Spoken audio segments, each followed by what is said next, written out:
श्री गणेशाय नमः। बोले विष्णु भगवान की जय। कार्तिक महात्म पहला अध्याय।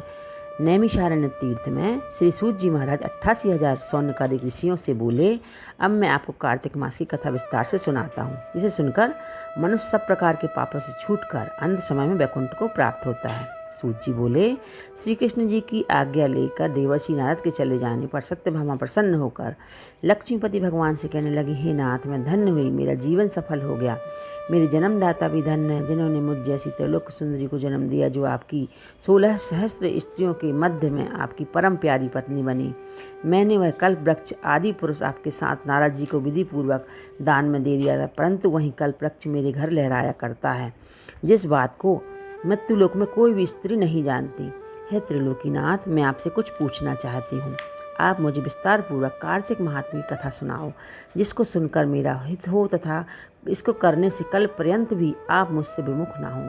सूत जी बोले, सत्यभामा के ऐसे वचनों को सुनकर हंसते हुए श्री कृष्ण जी ने सत्यभामा का हाथ पकड़कर तथा अपने सेवकों को वहीं रोककर विलासयुक्त अपनी पत्नी को कल्प वृक्ष के नीचे ले गए और हंसकर कहने लगे, हे प्रिय, 16,000 रानियों में से मुझे तुम प्राणों के समान प्यारी हो।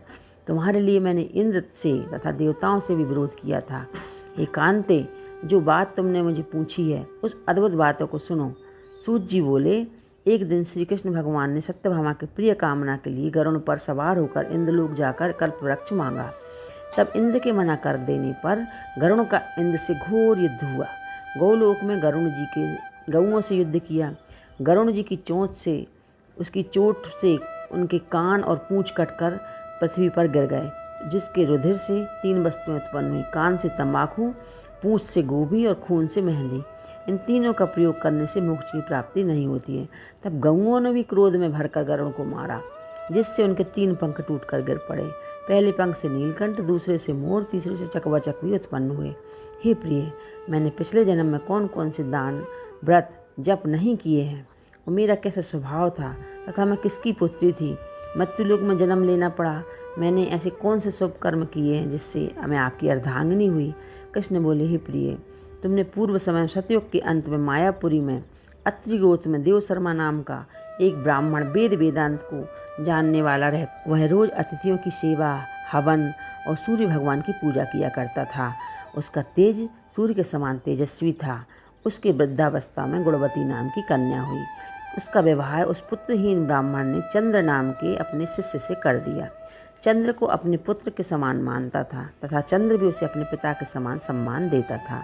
एक दिन भी दोनों कुश और समिधा लेने वन में गए। हिमालय की तलहटी में भ्रमण करते हुए उन्होंने एक राक्षस को आता हुआ देखा।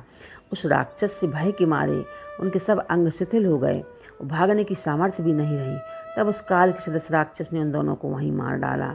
उनके धर्मात्मा होने के कारण मेरे पार्षद उनको मेरे पास वैकुंठ ले आए, क्योंकि उन्होंने आजीवन सूर्य भगवान की पूजा की थी।